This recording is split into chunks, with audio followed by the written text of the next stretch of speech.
안녕하세요. 케어유 뉴스에서 매일 아침 6시 김영래 편집장이 보내드리는 칼럼이죠. 아침마다 지혜를 오늘 여러분과 함께 제대로 한번 파헤쳐 보려고 합니다. 오늘 저희가 고른 칼럼은요. 아침마다 지혜 해시태그 259 어른의 품격, 기다림과 밥 한 끼의 미학인데요. 요즘 부쩍 손주 얼굴 보기 힘들어졌다. 또 연락 한 통 없어서 서운하다. 이렇게 느끼시는 분들 아마 적지 않으실 겁니다. 바로 그 조부모랑 손주 사이 조금은 멀어진 듯한 그 관계에 대한 이야기입니다. 네, 칼럼이 딱 이런 장면으로 시작하더라고요. 명절인데도 바빠서 못 가요. 이 한마디에 그냥 섭섭함을 삼키는 할머니 할아버지의 모습이요.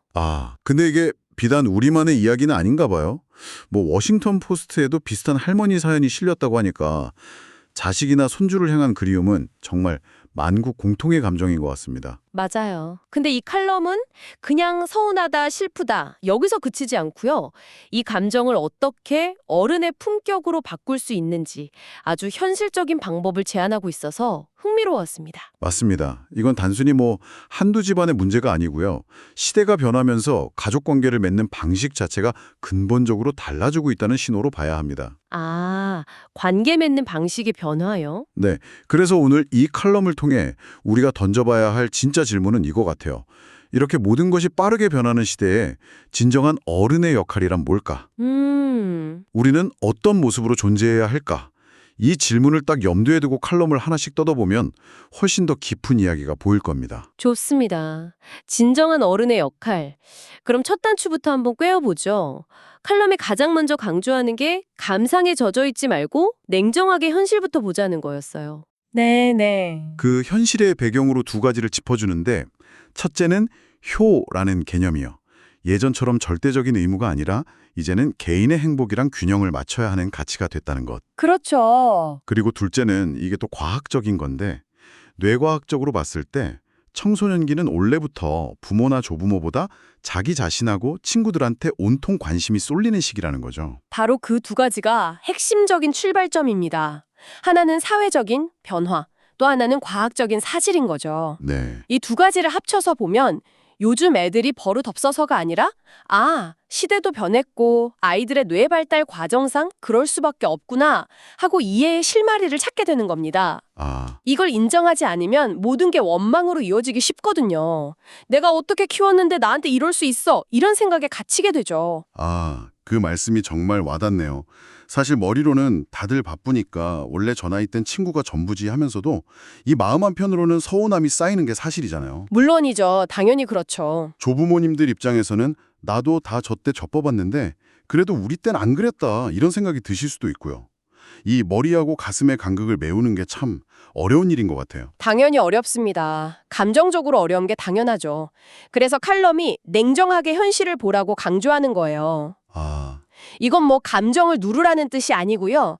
내 서운한 감정의 원인을 손주나 자녀의 탓으로 돌리지 말자는 관점의 전환을 제안하는 것에 가깝습니다. 관점의 전환이요? 네, 저들이 문제가 아니라 상황이 변한 거구나라고 생각의 방향을 트는 것만으로도 관계에서 불필요한 긴장감을 많이 덜어낼 수 있습니다. 이게 바로 어른의 지혜가 필요한 첫 번째 순간인 거죠. 그렇군요. 그럼 그 냉정한 현실을 일단 받아들였다고 해보죠. 그 다음 스텝은 뭘까요? 칼럼에서 제안하는 첫 번째 행동 지침이 바로 기다림에 대한 생각을 완전히 뒤집어 보라는 것이었습니다. 이게 아주 인상적이었어요. 네, 보통 기다림이라고 하면 좀 수동적이고 애타는 감정이 떠오르잖아요. 맞아요. 왜 연락이 없지? 나를 잊었나? 하면서요. 그렇죠. 그런데 칼럼은 그 시간을 방치의 시간이 아니라 신뢰의 시간으로 재정의하라고 말합니다. 신뢰의 시간이요? 네, 지금 손주들이 연락 없고 찾아오지 못하는 건 각자의 삶의 터전에서 세상과 치열하게 싸우면서 뿌리 내리려고 애쓰고 있는 시간이라는 거죠. 그 시간을 믿고 응원해 주는 것, 그것이 새로운 의미의 기다림이라는 겁니다.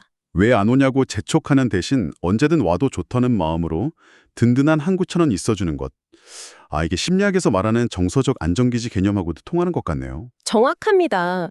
정서적 안정기지라는 건 내가 세상에 나가서 아무리 힘들고 지쳐도 저곳에 가면 무조건 내 편이 되어주고 나를 받아줄 사람이 있다는 믿음을 주는 존재를 의미하거든요. 네. 근데 이 안정기지의 가장 중요한 조건 중 하나가 이게 역설적인데 언제든 떠날 수 있는 자유를 주는 겁니다. 자유요? 네, 밥줄로 꽁꽁 묶어두는 게 아니라 저 멀리 날아가더라도 돌아올 곳이 있다는 사실 자체로 힘을 주는 거죠. 관계의 주도권을 쥐고 상대를 통제하려는 게 아니라 오히려 품을 넓혀서 선택권을 상대에게 줌으로써 더 깊은 유대감을 형성하는 고차원적인 지혜라고 할 수 있습니다. 듣고 보니 그렇네요.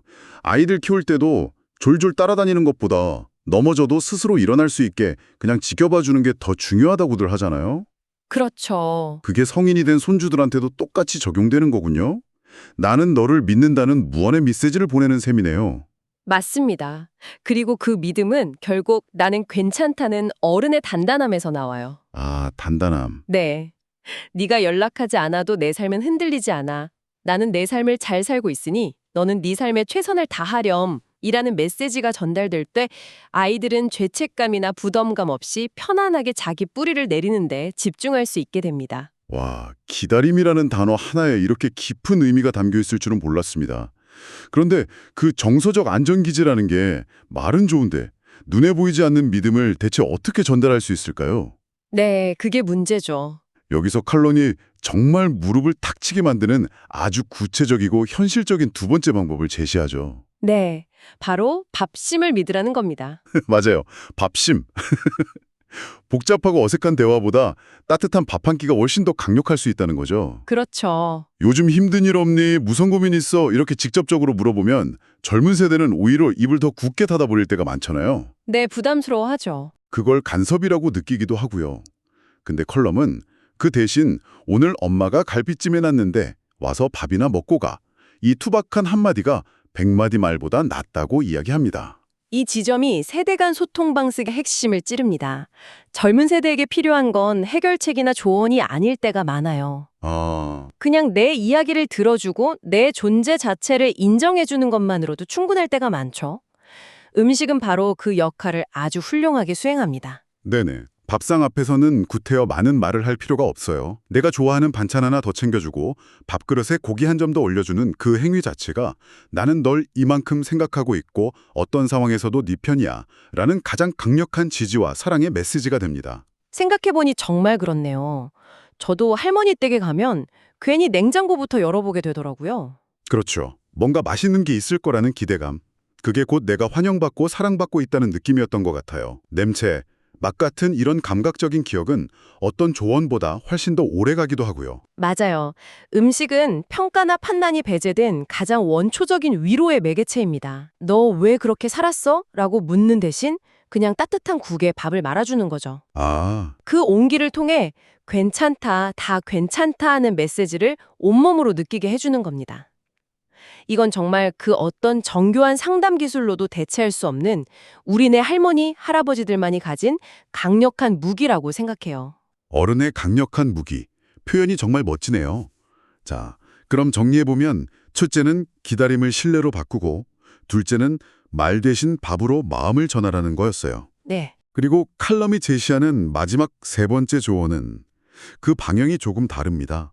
이번엔 손주가 아니라 어른들 자신에게로 향하더라고요. 네, 어쩌면 이게 가장 중요하고 근본적인 해결책일지도 모릅니다. 바로 손주만 바라보는 해바라기가 되지 말고 어른들 자신의 삶을 먼저 사랑하고 가꾸라는 겁니다. 이 대목에서 정말 공감이 많이 됐어요. 맨날 집에만 계시면서 언제 올 거니? 하고 전화만 기다리시는 할머니를 생각하면 찾아뵙는 손주 입장에서도 마음이 편치만은 않거든요. 그렇죠. 부담스럽죠. 일종의 의무감이나 부채감이 들기도 하고요. 그런데 할머니가 친구분들이랑 여행도 다니시고 문화센터에서 새로운 것도 배우시면서 즐겁게 지내는 모습을 보면 손주 입장에서도 훨씬 가벼운 마음으로 즐겁게 만날 수 있을 것 같아요. 바로 그겁니다. 이걸 건강한 상호 의존 관계라고 부를 수 있습니다. 건강한 상호 의존 관계? 네. 한쪽이 다른 한쪽에게 일방적으로 기대는 관계는 결국 모두를 지치게 만들어요. 하지만 각자가 자기 삶의 중심을 단단히 잡고 있을 때 서로에게 부담을 주지 않으면서도 만남의 질은 오히려 훨씬 더 높아집니다. 아, 만남의 목적이 외로운 할머니를 위로해드리기 위한 의무 이행에서 재미있게 사는 할머니와 즐거운 시간을 보내기 위한 약속으로 바뀌는 거죠. 의무에서 즐거움으로의 전환. 엄청난 차이네요. 손주 입장에서는 내가 없으면 우리 할머니 외로워서 어떡하지? 라는 걱정 대신 와, 우리 할머니 정말 멋지게 사신다. 나도 저렇게 나이 들고 싶다. 는 존경심을 갖게 될 수도 있겠어요. 최고의 시나리오죠. 그렇게 되면 손주들은 더 이상 할머니, 할아버지를 돌봐드려야 할 약한 존재로 보지 않습니다. 오히려 삶의 지혜를 배우고 싶은 멋진 인생 선배로 여기게 되죠. 관계의 역학이 완전히 바뀌는 겁니다. 그렇군요. 활기차게 자신의 삶을 사는 모습 자체가 자녀와 손주들에게 줄 수 있는 가장 큰 선물이자 최고의 교육이 되는 셈입니다. 이게 이기적인 게 아니라 모두를 위한 가장 이타적인 행동이 될 수 있다는 거죠. 자, 그럼 이 모든 이야기를 종합해보면 어떤 그림이 그려질까요? 현실을 직시하고 기다림의 의미를 바꾸고 따뜻한 밥을 차려주고 그리고 무엇보다 내 삶을 즐겁게 사는 것. 이 모든 걸 관통하는 하나의 메시지가 있는 것 같습니다. 네, 칼럼은 마지막에 이렇게 정리합니다.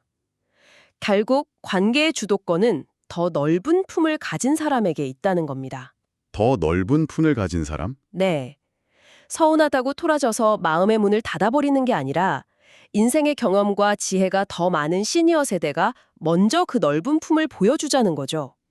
손주들이 더 넓은 세상으로 날아오를 땐 힘껏 박수를 쳐주고 세상살이에 지쳐 돌아왔을 땐 아무것도 묻지 않고 따뜻한 밥상을 차려주는 존재. 그것이 바로 이 시대가 요구하는 시니어의 자존심이자 새로운 사랑법이라고 칼럼은 말하는군요. 듣기만 해도 가슴이 뭉클해지는 결론입니다. 저는 이 결론이 굉장히 능동적이고 희망적이라고 생각해요. 시니어 세대를 그저 시대의 변화에 밀려나 서운해하는 수동적인 존재가 아니라 삶의 지혜를 바탕으로 새로운 관계를 주도적으로 만들어가는 멋진 어른으로 그려내고 있기 때문입니다. 이것이 바로 칼럼의 제목이 말하는 진정한 품격이겠죠. 단절과 갈등을 넘어 존중과 사랑으로 나아갈 수 있는 열쇠를 바로 우리 어른들이 쥐고 있다는 아주 강력하고 긍정적인 메시지를 던져주고 있습니다. 오늘 김영래 편집장의 칼럼 한 편을 가지고 정말 깊은 이야기를 나눠봤네요. 조급한 기다림을 묵묵한 신뢰로, 부담스러운 조언 대신 따뜻한 밥 한 끼로, 그리고 손주만 바라보는 삶이 아니라 나 자신의 삶을 먼저 즐겁고 활기차게 가꾸는 것. 듣고 계신 여러분은 이 세 가지 방법 중에 어떤 부분이 가장 마음에 와닿으셨나요? 오늘 이야기를 마무리하면서 마지막으로 이런 질문을 한번 던져보고 싶습니다. 이 칼럼은 시니어 세대에게 정말 따뜻하고 현실적인 지침을 주었잖아요. 네, 그랬죠. 그런데 동전의 다른 면처럼 이 이야기는 젊은 세대에게도 조용한 질문을 던지고 있는 것 같아요. 이 방송을 듣고 계신 젊은 분들이 있다면 한번 생각해 보시면 좋겠습니다. 네. 우리 할머니, 할아버지가 우리 부모님이 이렇게까지 넓은 품으로 우리를 이해하려고 애쓰고 계시구나. 그렇다면 나는 그분들의 노력을 어떻게 마중 나갈 수 있을까 하고요. 바쁜 일상 속에서 우리가 실천할 수 있는 우리 시대의 새로운 효는 과연 어떤 모습일지 각자의 마음속에서 그 답을 한번 찾아보는 시간이 되셨으면 합니다.